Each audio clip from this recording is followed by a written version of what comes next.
दोस्तों, मेरे चैनल में आपका बहुत बहुत स्वागत है। आज मैं रिव्यू करने जा रहा हूँ मेरी अपनी टोयोटा फॉर्च्यूनर का, जिसको मुझे इसको लिए हुए 4 साल हो चुके हैं। मैं इसका ड्राइव इंप्रेशन करके आपको दिखाऊंगा दोस्तों, इसके क्या प्रोज एंड कॉन्स हैं, इसके क्या फीचर्स हैं, इसकी सर्विस कॉस्टिंग कितनी आती है, इसकी इंश्योरेंस कॉस्ट क्या आती है, और भी काफी सारी ऐसी इन्फॉर्मेशन आपको दूंगा दोस्तों जो एक कार ओनर के पास में होनी चाहिए। तो चलिए आइए इसका ड्राइव इंप्रेशन स्टार्ट करते हैं और अपनी कार में बैठ के ड्राइव करके देखते हैं इसको। तो चलिए आइए दोस्तों, अपनी कार का ड्राइव इंप्रेशन स्टार्ट करते हैं, उसके प्रोज एंड कॉन्स देखते हैं। मैंने फर्स्ट गियर में डाल दिया है, इको मोड ऑफ कर दिया है ताकि इसकी एक्चुअल परफॉर्मेंस हमें पता चले। चलिए आइए इसका पिकअप देखते हैं। ये तकरीबन दोस्तों 1 से 2 सेकंड के अंदर ही 3500 आरपीएम तक चली गई है कार, और इस टाइम पे ये कम से कम 70 की स्पीड पे पहुंच गई है। बहुत ही अच्छा इसका पिकअप है। कार की नॉइज आपको जरूर सुनाई देगी, यानी कि इंजन की नॉइज आपको जरूर सुनाई देगी कैबिन के अंदर। वो मगर एक इंजन की नॉइज नहीं कहा जाएगा उसको, that's a music to the ear. वो इस 2.8 लीटर डीजल यानी कि टर्बोचार्ज डीजल इंजन का वो एक बहुत बढ़िया पावर है। जितने भी हमारे यार दोस्त ड्राइविंग एंथुजियास्ट हैं उनको ये नॉइस नहीं लगेगी दोस्तों, it's a music to their ears. इस टाइम पे मैंने कार को 5th गियर पे कर दिया है। कार की नॉइस के बारे में मैं आपको बता दूं, जिन लोगों को नॉइस ये अगर लगती है तो ये 3rd गियर तक जो इंजन की वॉइस है या नॉइस है, जो भी आप कह सकते हैं इसको, वो आपको महसूस जरूर होगी।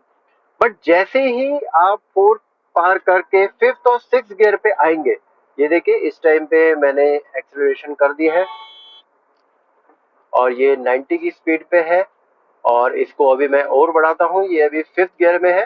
5th गियर में 1750 आरपीएम के आसपास पे है ये। अब ये जैसे ही मैंने 6th गियर में डाला, ये 1500 आरपीएम पे आ गई है। 100 की स्पीड इसने अटेन कर ली है दोस्तों। ये बिल्कुल साइलेंट हो चुकी है इस टाइम पे। आपको रोड नॉइस तो नेचुरल सी बात है थोड़ी बहुत सुनाई देगी, मगर आपको कार के इंजन की नॉइस कैबिन में बिल्कुल एंटर नहीं होती है।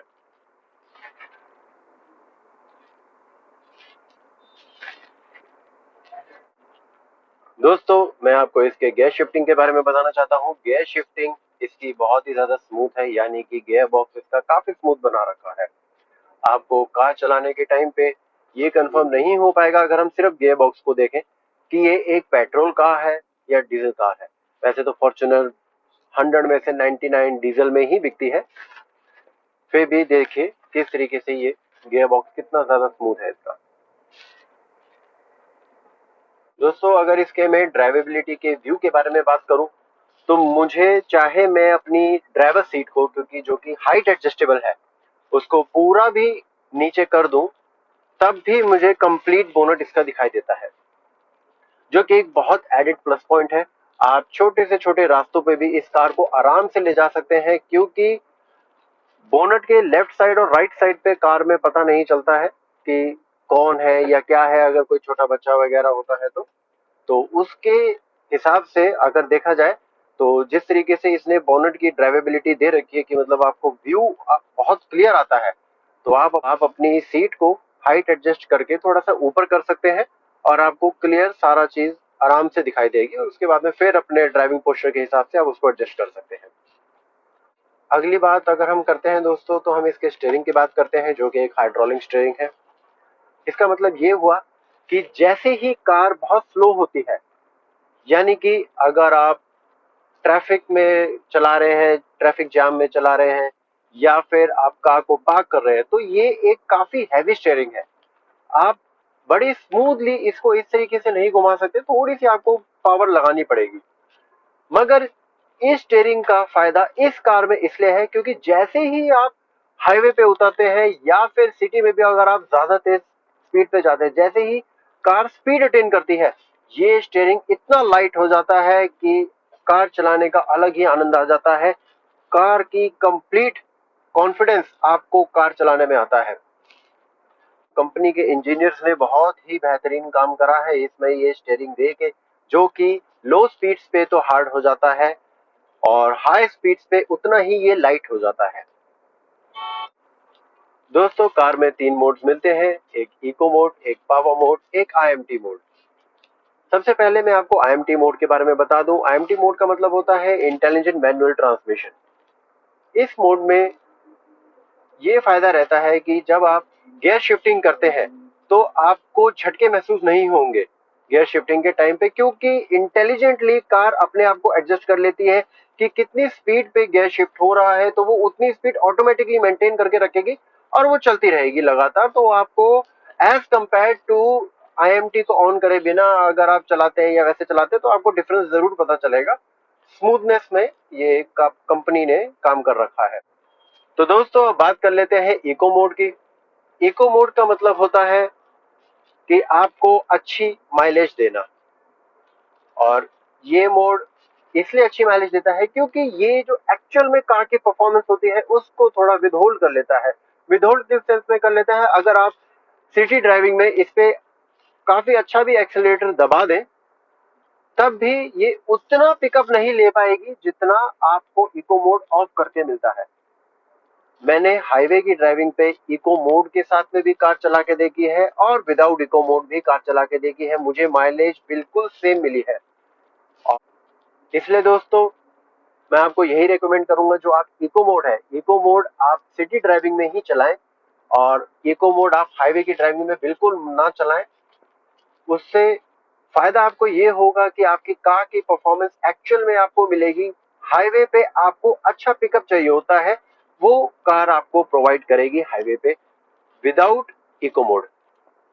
दोस्तों, अगले मोड की बात कर लेते हैं, जो कि है power mode. Eco mode, IMT और पावर मोड तीनों यहाँ पे गियर बॉक्स के पीछे तीनों बटन दे रखे हैं। पावर मोड कंपनी ने इसलिए दे रखा है कि जिस टाइम पे आप हाईवे पे ड्राइविंग करते हैं उस टाइम पे आपको सामने वाली कार को ओवरटेक करना होता है और कभी कभार लो पिकअप के कारण एक्सीडेंट्स होने का खतरा रहता है। इसलिए कंपनी ने पावर मोड दे रखा है कि जैसे ही आपको लगे कि आपका रनवे क्लियर है फॉर ओवरटेकिंग, तो आप तुरंत ये पावर मोड दबाइए और कार बहुत ही ज्यादा पावर जनरेट करेगी और बहुत स्पीड से ओवरटेक कर जाएगी। और कभी कभार तो ऐसा लगता है अगर आप थर्ड गियर में होंगे, थर्ड गियर में पावर मोड दबाएंगे तो आप पूरे के पूरे ऐसे पीछे हो जाएंगे इसमें। तो मेरे को तो पावर मोड एक्चुअली बहुत पसंद आता है, मगर पावर मोड के साथ में ध्यान से जरूर गाड़ी चलाएं, क्योंकि great power give you great responsibilities. तो इसमें आपकी ये रिस्पॉन्सिबिलिटी है, जब इतनी पावर कार में आ जाएगी तो आप अपना भी ध्यान रखें और आप सामने वाले का भी ध्यान रखें कि आपका कोई एक्सीडेंट ना हो या कोई दिक्कत ना हो, आप ध्यान से गाड़ी चलाएं। अगली बात कर लेते हैं दोस्तों इसके म्यूजिक सिस्टम की। कंपनी ने कार में टच स्क्रीन म्यूजिक सिस्टम दे रखा है।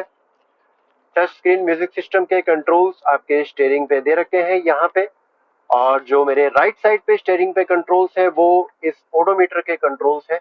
जो जो ओडोमीटर आपका आरपीएम दिखाता है, आपका फ्यूल का मीटर दिखाता है और आपकी स्पीड दिखाता है, और उसके साथ में बहुत सारी इंफॉर्मेशन दिखाता है, जैसे कि आपकी कार में कितना डीजल बाकी है, वो रनिंग रेंज कितनी है, आपका कौन सा म्यूजिक ट्रैक प्ले हो रहा है। ये सारी चीजें, काफी सारा इंस्ट्रूमेंट क्लस्टर इसमें दे रखा है, तो बहुत अच्छा दे रखा है। और इस तरीके से राइट हैंड साइड पे इसका कंट्रोल आपके पास में दे रखा है।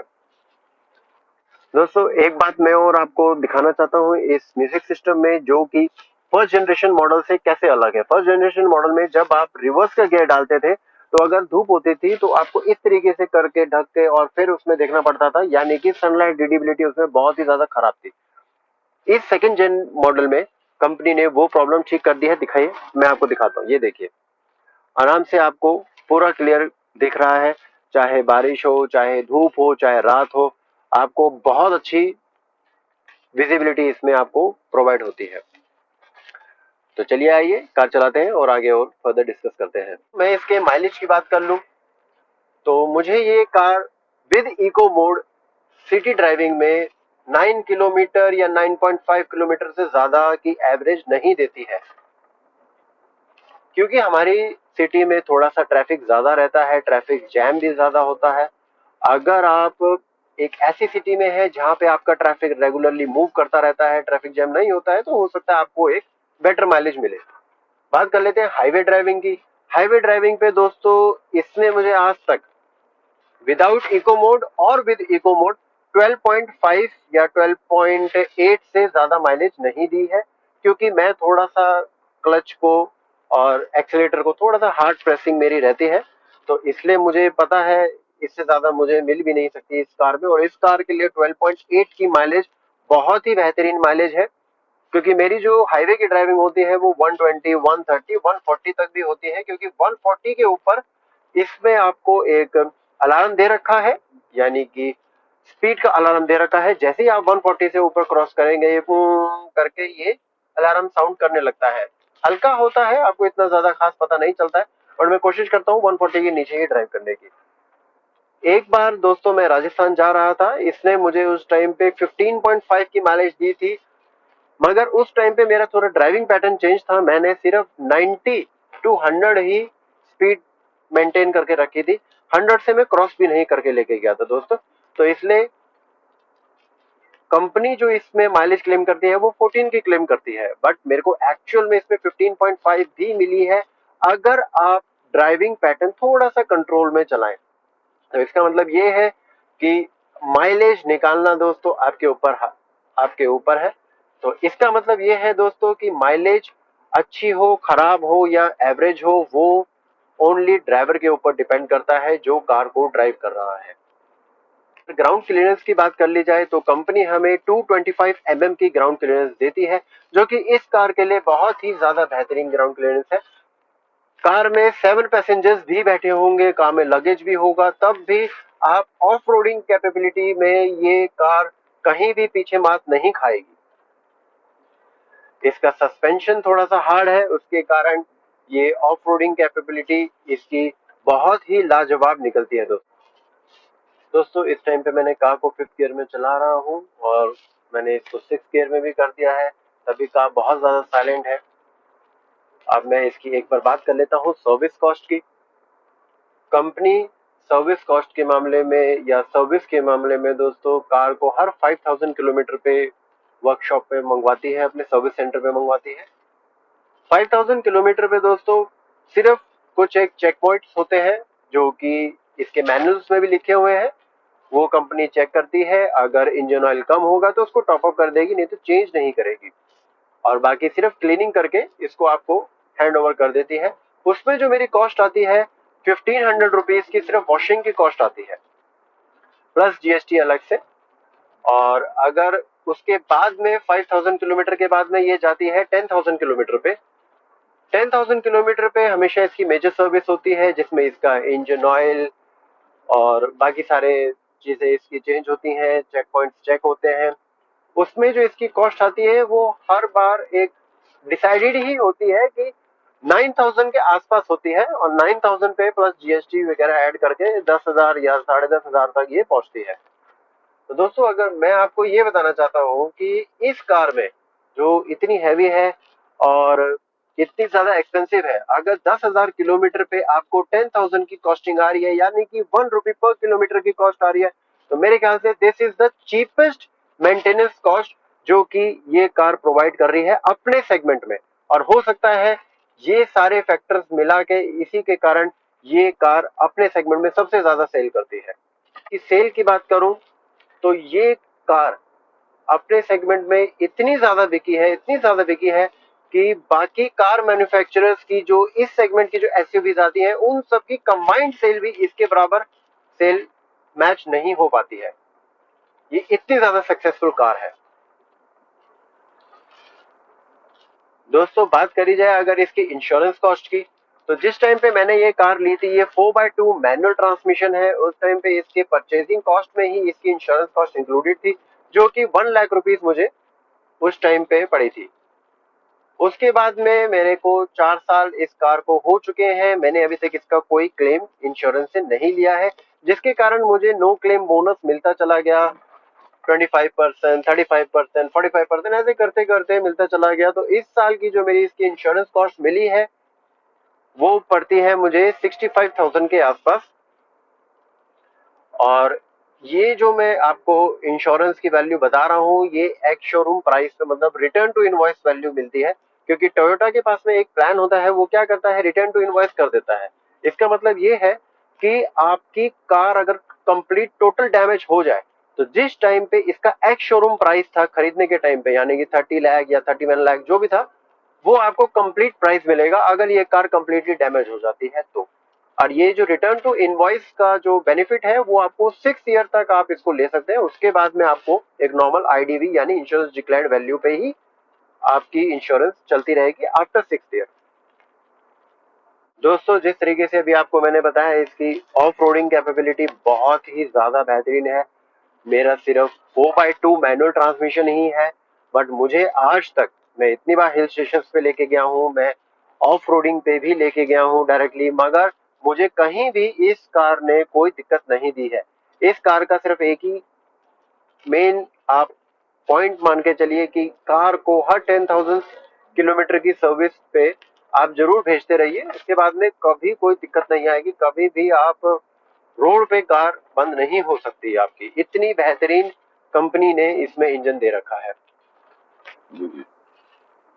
दोस्तों, एक बार बात कर लेते हैं इसके डैशबोर्ड की। डैशबोर्ड आप देखिए, डैशबोर्ड काफी सिंपल लुकिंग है, क्योंकि टोयोटा का जो मेन मोटिव ये होता है कि कार को सिंपल लुकिंग भले ही बना दो, मगर उसकी परफॉर्मेंस इतनी बेहतरीन दे दो, उसकी परफॉर्मेंस इतनी ज्यादा बेहतरीन दे दो कि कार कहीं भी बंद ना हो।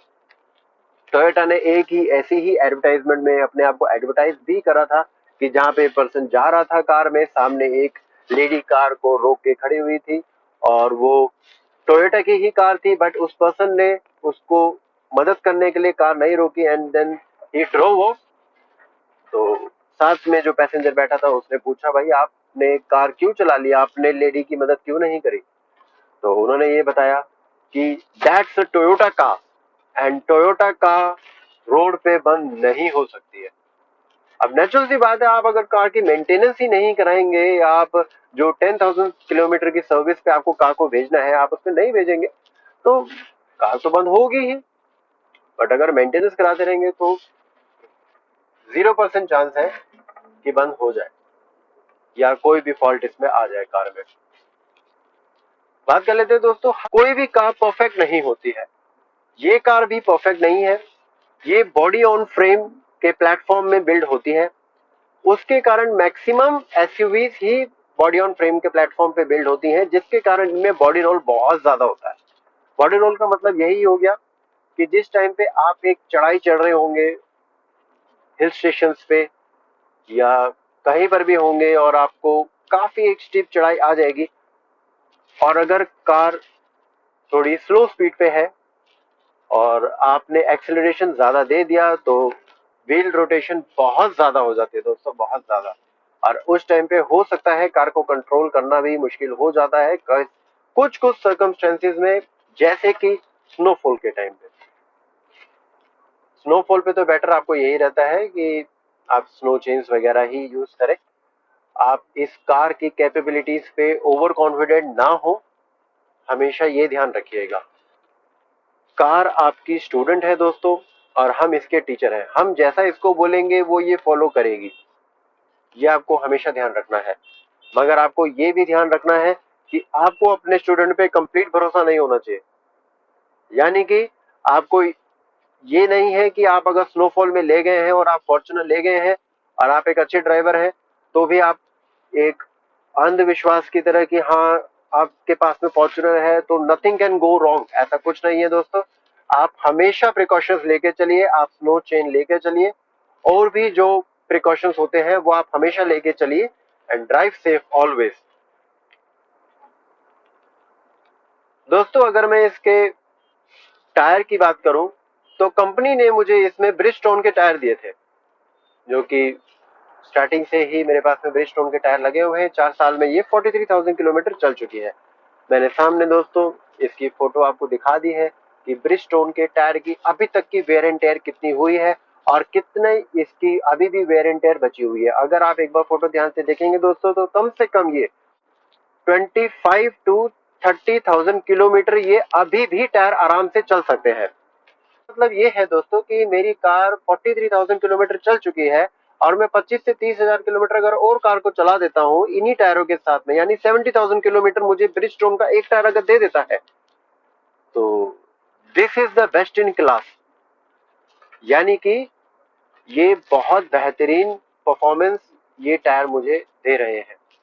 मैंने अपोलो टायर, मैंने गुडियर, मैंने एमआरएफ, मैंने सबके टायर लगवा के देखे हैं दोस्तों। वो सारे टायर 40,000 किलोमीटर पे चेंज होते ही होते हैं, गारंटीड है। वो इतने ज्यादा घिस जाते हैं। तो दोस्तों मैं आपको यही रेकमेंड करूंगा, जब भी आप कार परचेज करें तो आप एक चीज का ध्यान जरूर रखें कि हर कार मैन्युफैक्चरर का, हर टायर मैन्युफैक्चरर के साथ में एक टाई अप होता है। यानी कि सिर्फ एक ही टायर मैन्युफैक्चरर के साथ नहीं, अगर एक कंपनी होगी तो उसका हो सकता है अपोलो के साथ भी हो, ब्रिजस्टोन के साथ भी हो, इस तरीके से टाई अप होता है। तो और वो रोटेशन बेसिस पे अपनी कार्स पे टायर चेंज कर करके वो लोग देते हैं। यानी कि किसी कार में हो सकता है वो अपोलो के दे रहे हो टायर, और किसी कार में वो हो सकता है दोस्तों ब्रिजस्टोन के दे रहे हो।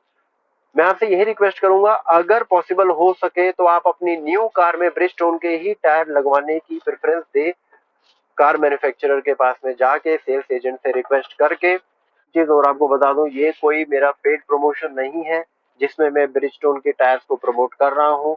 ये मेरा एक ओनरशिप एक्सपीरियंस है, जो कि ट्रू ओनरशिप एक्सपीरियंस मैं आपसे शेयर कर रहा हूँ। क्योंकि टायर एक बहुत ज्यादा इंपॉर्टेंट पार्ट प्ले करते हैं कार में, क्योंकि जिस टाइम पे ये चेंज होते हैं तो काफी एक्सपेंसिव चेंज होते हैं, और खास करके इतनी बड़ी एसयूवी में तो ये काफी एक्सपेंसिव आते हैं। दोस्तों टायर की ही बात कर रहे हैं तो बात कर लूं मैं, ये डीजल में स्टार्टिंग मॉडल था, यानी कि 4x2 मैनुअल ट्रांसमिशन, इसके बाद में 4x2 ऑटोमेटिक आता है, फिर 4x4 मैनुअल ट्रांसमिशन, और फिर 4x4 ऑटोमेटिक ट्रांसमिशन। तो ये बिल्कुल स्टार्टिंग का मॉडल था 4x2 मैनुअल ट्रांसमिशन। इसमें मैंने कोई ऑल्ट्रेशन नहीं करी है। कंपनी ने इसमें मुझे एलॉय व्हील्स ही दिए थे, वही है, और बहुत अच्छे तरीके से सारी चीजें दे रखी हैं दोस्तों। इसमें ग्राउंड क्लियरेंस कंपनी ने हमें दे रखी है, तो इस पे चढ़ने के लिए भी फुट रेस्ट टाइप का कंपनी ने एंट्री पे दे रखा है। वहां पे मैंने, आपने देखा होगा, मैं आपकी फोटो मैंने सामने लगा दी है इसमें, उसमें मैंने एक रॉड लगवा दी है। रॉड लगवाने से मुझे ये बेनिफिट होता है कि कहीं भी कार अगर छोटे रास्तों से निकलती है तो कार का कोई भी पोर्शन अनटच रहता है। यानी कि कार सबसे पहले उस रॉड की तरफ से ही लगेगी, और वो रॉड मेरी काफी डैमेज हो चुकी है क्योंकि मेरी कार काफी छोटे छोटे रास्तों से निकलती है दोस्तों। तो आप भी अगर चाहें तो इस तरीके से करवा सकते हैं। इससे आपका जो वो फुटरेस्ट है, या इससे आपका जो फुटरेस्ट है वो भी आपका काफी सेफ रहता है।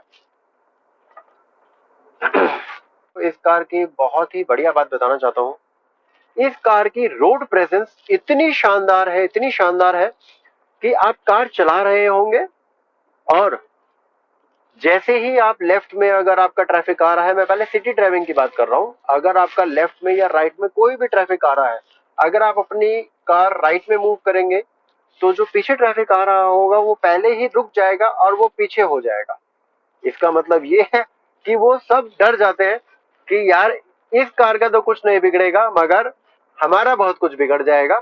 तो इस कार की इतनी रोड प्रेजेंस, कंपनी हमें एलईडी प्रोजेक्टर हेडलाइट्स काम में देती है, जो कि इतनी ज्यादा अच्छी है कि आप अगर अंधेरे में कार को कहीं भी खड़ी करके ऑन करेंगे इसकी एलईडी प्रोजेक्टर की हेडलाइट, तो ऐसा लगेगा जैसे आपने 10 से 15 कार की हेडलाइट्स आपने ऑन कर दी हो। इतनी पावरफुल हेडलाइट्स इसमें दे रखी हैं।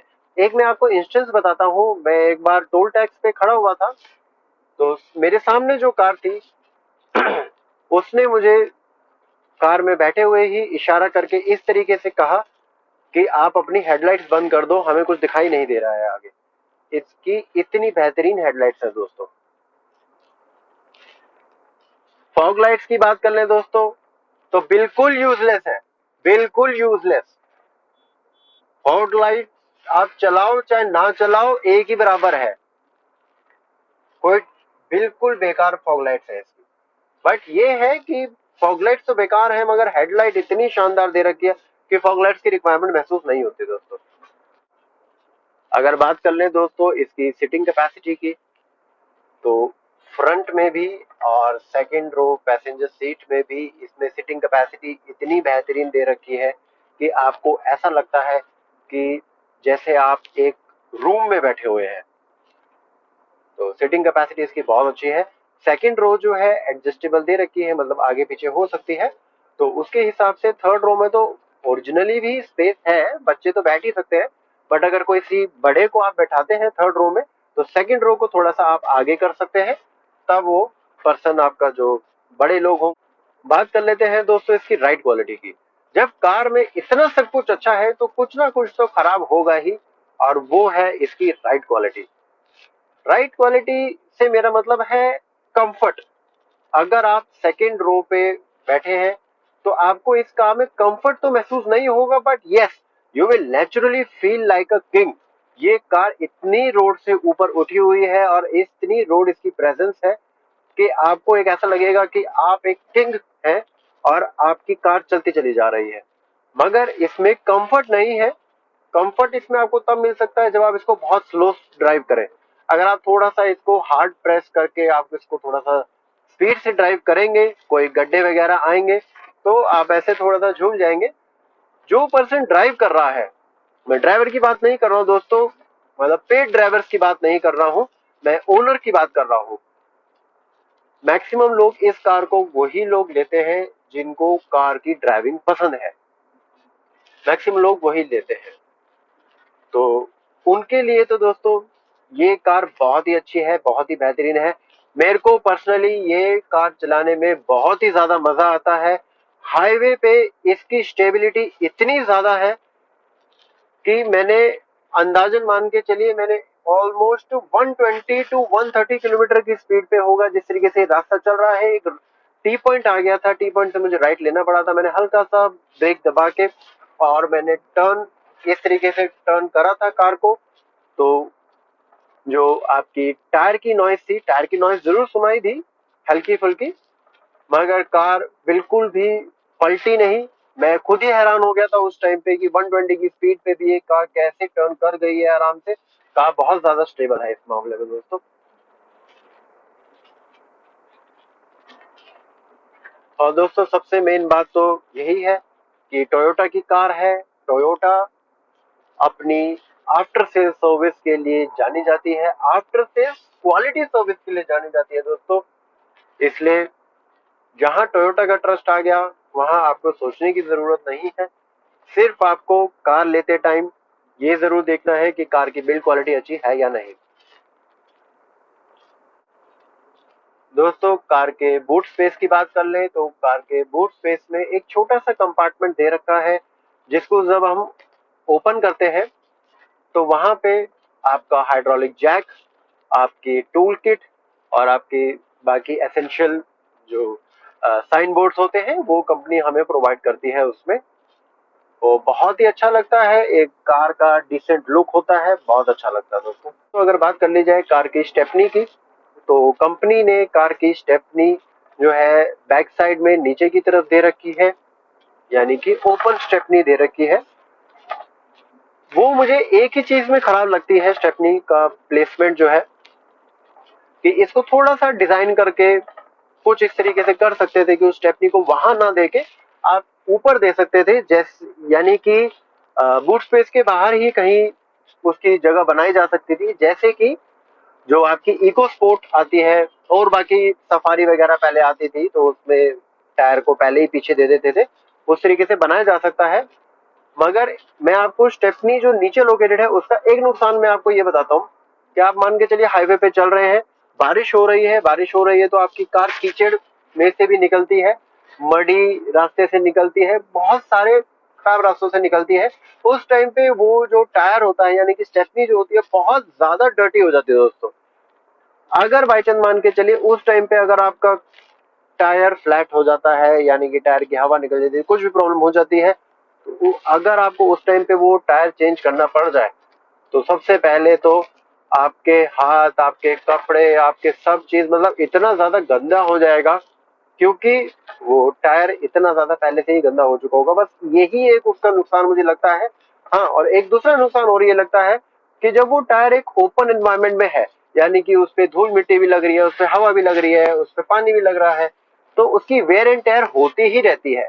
यानी कि अंदाजन मान के चलिए, अगर 70,000 किलोमीटर एक ब्रांड न्यू टायर जो फैक्ट्री शोरूम से निकलता है, 70,000 किलोमीटर अगर आप ब्रिजस्टोन के टायर यूज कर सकते हैं, तो हो सकता है 4 से 5 हजार किलोमीटर का उस टायर पे, जो स्टेपनी में टायर लगा हुआ है, उस पर फर्क पड़ जाए।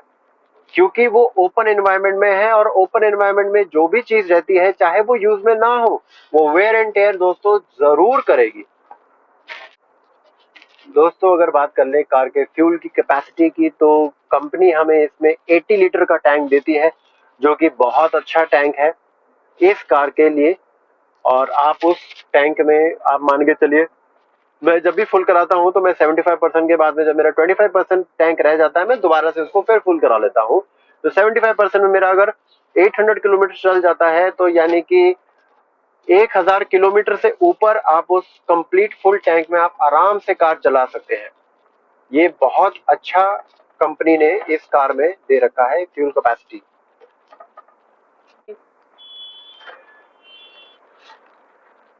दोस्तों बात कर लें अगर इसके एसी की, तो एसी की कैपेसिटी इसकी इतनी अच्छी है कि आपकी कार कितने भी टाइम से धूप में खड़ी हो, आप आके उसमें बैठेंगे, आप 7-8 लोग भी होंगे, तब भी इन अ मैटर ऑफ टाइम ये तुरंत कार को कूल कर देती है। इतनी चिल्ड हवा इसका एसी देता है दोस्तों। और एक बात और मैं आपके नजर में लाना चाहता हूं दोस्तों, कि इस कार में मैंने फ्रंट एसी और बैक एसी दोनों एसी को, मतलब फ्रंट और रेयर एसी को मैंने चला के एक साथ में देखा है। मुझे माइलेज में इसके कोई फर्क नहीं लगा। यानी कि जो मुझे 12.5 की माइलेज हाईवे पे इसको विदाउट एसी मिलती है, या विद एसी मुझे 12.5 की इसकी माइलेज मिल रही थी, वो ही मुझे विदाउट एसी भी इसकी 12.5 की माइलेज मिली। विदाउट एसी अब आप कहेंगे मैंने कब चेक कर लिया, क्योंकि मैं तो मैक्सिमम एसी के साथ ही जाता हूँ। दोस्तों मैं सर्दियों में इसकी माइलेज चेक कर ली थी उस टाइम पे, तब भी इसकी 12.5 की ही माइलेज मुझे कम कार ने दी थी। दोस्तों मैं सर्दियों में भी जो इसका हीटर है, कोशिश करता हूँ हीटर ना यूज करा जाए, क्योंकि हीटर किसी भी कार का आप अगर यूज करेंगे तो वो जो ऑक्सीजन होता है, उस ऑक्सीजन लेवल को कट कर देता है और कार्बन डाइऑक्साइड को इंक्रीज कर देता है। क्योंकि जब भी आप हीटर ऑन करेंगे, तो आप एसी का बटन ऑफ करके ही हर पर्सन इसी तरीके से ऑन करके उसको चलाता है। तो उससे क्या होता है, जब एसी का कंप्रेसर नहीं चल रहा होता, तो कार्बन डाइऑक्साइड का लेवल काफी इंक्रीज हो जाता है। तो अगर आप थोड़े टाइम के बाद में उसमें ड्राइव करते हुए देखेंगे, तो आपके जो है एक तरीके से कह सकते हैं, तो काफी गैस्ट्रिक की प्रॉब्लम हो सकती है, और जिसको अगर थोड़ी बहुत ज्यादा प्रॉब्लम होगी तो सर में दर्द वगैरह भी हो सकता है। ये इस कार के लिए नहीं दोस्तों, ये हर कार के लिए एक कॉमन प्रोसीजर है, या कॉमन एक नॉलेज है हर कार के लिए। ये ये मुझे डायरेक्टली जो है, जो एसी फैक्ट्रीज में लोग काम करते हैं, मैंने उनसे बात करी थी, उन्होंने मुझे ये सारी चीजें बताई थी दोस्तों। तो इसलिए मुझे इसके एसी के बारे में भी ज्यादा डिटेल में सारी चीजें पता है। तो ज्यादा बेटर रहता है, आपको अगर हीटर चलाना है थोड़ी देर के लिए चलाइए, तुरंत फिर बंद कर दीजिए जैसे ही हीटअप हो जाए या वार्म अप कार हो जाए, बस कोशिश करिए कि, और जब भी आप हीटर चलाएं, हीटर चलाने के साथ में आप जरूर ये याद रखिए, तो आउट का जो इनफ्लो का जो लेवल होता है एयर का, वो जरूर ऑन कर ले, ताकि अगर कार में लगातार आपने हीटर चलाना है, यानी कि जैसे आप स्नो के एरिया में जाते हैं, तो कार में हीटर आपको मजबूरन चलाना ही पड़ेगा। तो उस टाइम पे जैसे ही आपकी कार कार्बन डाइऑक्साइड प्रोड्यूस करने लगे, तो आउटसाइड से जो ऑक्सीजन है वो इनफ्लो होता रहे और ये रोटेशन चलती रहे। कार वार्म अप तो सेम रहेगी, कार की कैपेसिटी उतनी होती है कि वो वार्म तो रखेगी कार को, बट आपका ऑक्सीजन लेवल भी मेंटेन रहेगा। ये एक तरीका होता है हीटर को चलाने का दोस्तों, तो ये जरूर ध्यान रखिए। दोस्तों बात कर लेते हैं कार में बॉटल होल्डर्स की। तो चारों दरवाजों पे एक एक बॉटल होल्डर दिया गया है। फ्रंट के 2 दरवाजों में आप आराम से बॉटल्स को निकाल सकते हैं। पैसेंजर सीट और ड्राइवर सीट के दोनों साइडों में, एक यहाँ पे लेफ्ट साइड और राइट साइड पे दोनों तरफ दोस्तों, ग्लास होल्डर भी दिया गया है, ताकि आप वहां पे एक गिलास रख सकते हैं। गिलास रख के, मतलब पेप्सी वगैरह का गिलास आप रख के उसको आप आराम से कूल कर सकते हैं।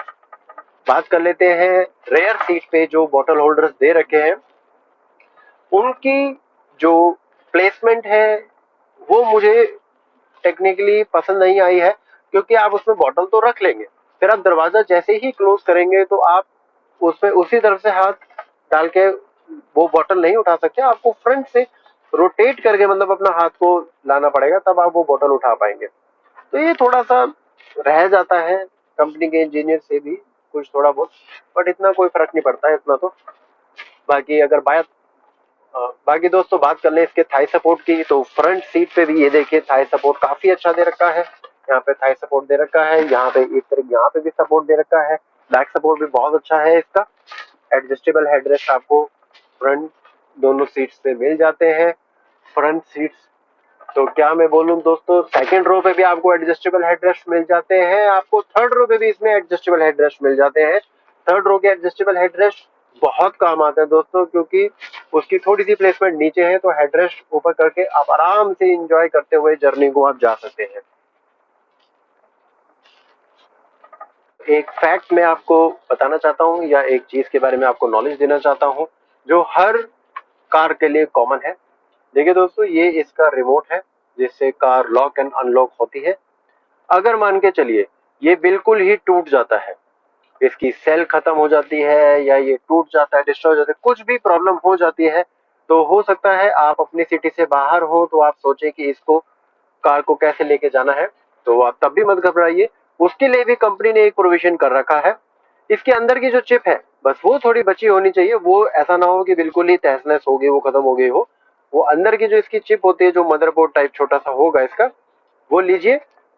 और जो आपकी कार का जो पुश बटन स्टार्ट बटन है, जैसे आप अगर मान के चलिए यहाँ पे बटन लगा हुआ है, तो आप इस कार की की को यहाँ पे टच करिए और फिर क्लच दबा के और स्टार्ट कर दीजिए, आपकी कार स्टार्ट हो जाएगी।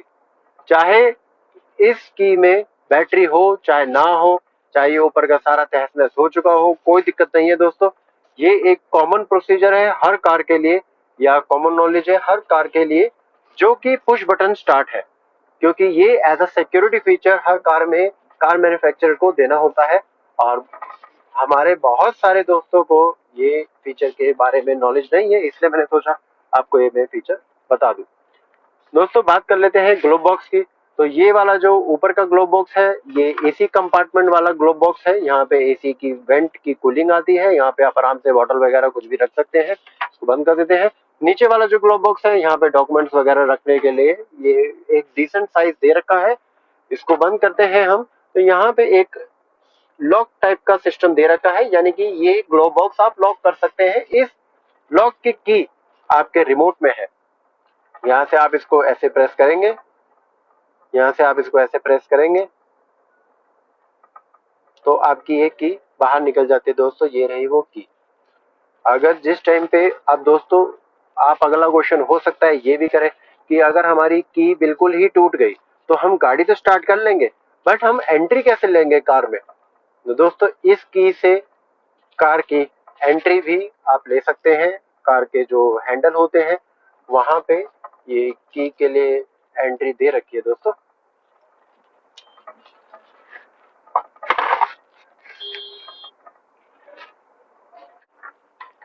ये देखिए दोस्तों, मैंने अभी एक उबड़ खाबड़ रास्ते से कार को लिया है।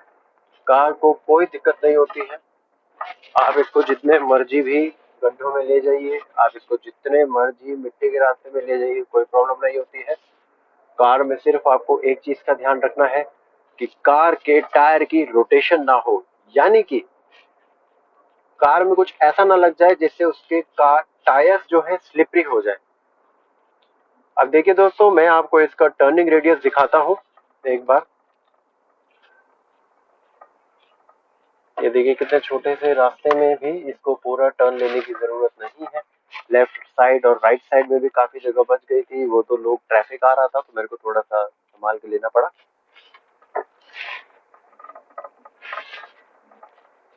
दोस्तों इस कार को ओन करना और इस कार को अपने आप चलाना अपने आप में एक बहुत ही लाजवाब एक्सपीरियंस है। आज का रिव्यू हमारा यहीं कंप्लीट होता है। अगर आपको हमारा रिव्यू पसंद आए, अगर आपको हमारी वीडियो पसंद आए तो आप लाइक एंड सब्सक्राइब का बटन दबाना जरूर याद रखें। तो चलिए दोस्तों, मिलते हैं एक नए दिन और एक नए रिव्यू के साथ में।